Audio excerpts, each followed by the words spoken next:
Hi மக்களே வணக்கம். Big Boss season முடிஞ்ச உடனே எல்லா கண்டஸ்டன்ட் பார்த்தீங்கன்னா, ஃபேன்ஸ் மீட் வைக்க ஆரம்பிச்சுட்டாங்க. நேத்திக்கு பார்த்தீங்கன்னா, திவ்யா வச்சிருந்தாங்க. அதுக்கப்புறம் வந்து சாண்ட்ரா, பிரஜனும் நேத்து ஈவினிங் வச்சிருந்தாங்க. ஸோ திவ்யாவோட ஃபேன்ஸ் மீட்ல பார்த்தீங்கன்னா, சர்ப்ரைஸா பார்த்தீங்கன்னா, நம்ம கானா வினோத், சபரி, அப்புறம் வந்து இந்த ரிவ்யூவர் அபி இருக்காங்க இல்லையா? ஸோ அவங்க, அப்புறம் அவங்க கூட சீரியல் ஆக்ட் பண்ண நேஹா. ஸோ இவங்க 4 பேர் வந்திருந்தாங்க அவங்களுக்காக. ஸோ நெறைய பேர் என்ன சொல்லிட்டாங்கன்னா, கானா வினோத்துக்கும் நம்ம திவ்யாவுக்கும் 7ஆம் பொருத்தமாச்சே. 2 பேருமே எப்பவுமே சண்டை போட்டே இருப்பாங்களே. எப்படி கானா வினோத் வந்தாரு? என்னன்னா, பார்வதி, கமருதீன் பிடிக்காததுனால இங்க வந்தாங்களான்னு சொல்லிட்டு கூட ஒரு சிலர் பேசிட்டு இருக்காங்க. கமருதீன் கூட முன்ன மாரி வந்து பாண்ட் இல்லையாமே. ஏன்னு கேட்டா, நம்ம பார்வதி கூட வந்து ரொம்பவே மிங்கிள் ஆயிட்டாரு கமருதீன். ஸோ அதால வந்து கானா வினோத் டென்ஷன் ஆயிட்டாரு. முன்ன மாரி கமருதீன்ட்ட பேசலன்னு சொல்லிட்டு இருக்காங்க. பட் அதெல்லாம் ஒண்ணுமே கிடையாது மக்களே. என்னன்னா 2 சேனல்.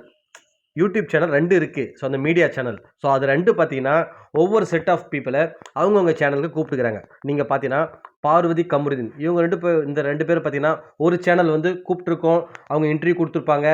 அவங்க தான் ஃபேன்ஸ் மீட் நடத்திருப்பாங்க. அதே மாரி இன்னொரு சேனல் இருக்கு இல்லையா? ஆப்போசிட்ல மீடியா.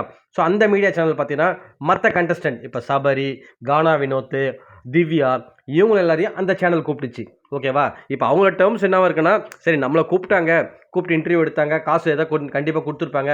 நமக்காக ஃபேன்ஸ் மீட் வச்சாங்க. ஸோ அவங்க கூப்பிடுறாங்க. நம்ம கண்டஸ்டன்ட்ல ஒருத்தருக்கு வந்து ஃபேன்ஸ் மீட்டு நீங்க வந்து கலந்துருந்தா நல்லா இருக்கும். கௌரவமா இருக்குன்ற மாரி சொல்றாங்கன்னும்போது, ஆட்டோமேட்டிக்கா போவாங்க யாரா இருந்தாலும். இப்ப சபரி போனார்னா, சபரிக்கும் நம்ம திவ்யாவுக்கும் நல்ல டெர்ம்ஸ் அண்ட் கண்டிஷன் இருக்கு. ஏற்கனவே தெரியும். லாஸ்ட் 2 பேருமே வந்து பார்த்தீங்கன்னா, வின்னர், ரன்னர் இன்னொன்னு இல்லாம 2 பேரும் ஒரே சேனல் தான் வந்து ஃபர்ஸ்ட் இன்டர்வியூ குடுத்தாங்க.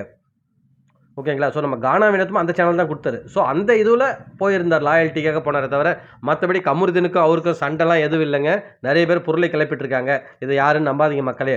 இன்னொன்னு பார்த்தீங்கன்னா, இந்த சேனலே பார்த்தீங்கன்னா, இவங்க ஆப்போசிட்டா தான் கேள்வி கேட்கறது. இப்ப பார்வதி, கமருதீன்னா அவங்கள பத்தி இங்க கேட்டு, ஸோ அத பத்தி பெருசா ஆக்குறது. ஸோ அங்க பார்த்தீங்கன்னா, இவங்கள பத்தி கேட்டு பெருசா ஆக்குறது.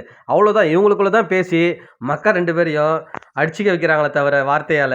மத்தபடி வேற ஒண்ணுமே இல்லங்க. சும்மா ஒண்ணுமே இல்லாதது வந்து ஸோ அவங்களுக்கு சேனலுக்காக, இன்கம்க்காக ஏன்னா அவங்க செலவு பண்றாங்க இல்லையா? இந்த ஃபேன்ஸ் மீட் செலவு பண்ணுவாங்க. இன்டர்வியூ வந்தா சும்மா வரமாட்டாங்க. அதுக்கு ஏதாவது காசு குடுப்பாங்க. ஸோ இதெல்லாம் அவங்க எப்படி எடுப்பாங்க?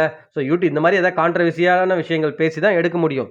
அத பார்த்து மக்கள ரிவ்யூ பண்ண வச்சு, ஸோ அத பார்க்க வச்சு, ஸோ இதுக்காக தான் வந்து 2 சேனல் மாத்தி மாத்தி ஆப்போசிட் பீப்பிள கூப்பிட்டு, அவங்க சண்டை இருக்கிற மாரி காமிச்சுறாங்களே தவிர, மத்தபடி எல்லாருமே சந்தோஷமா தான் இருக்காங்க. ஒண்ணா தான் மக்கள் இருக்காங்க. நீங்க என்ன நினைக்கிறீங்கன்னு சொல்லிட்டு நம்ம கமெண்ட் செக்ஷன்ல கமெண்ட் பண்ணுங்க மக்களே. மீண்டும் அடுத்த வீடியோல உங்கள சந்திக்கிறேன். நன்றி.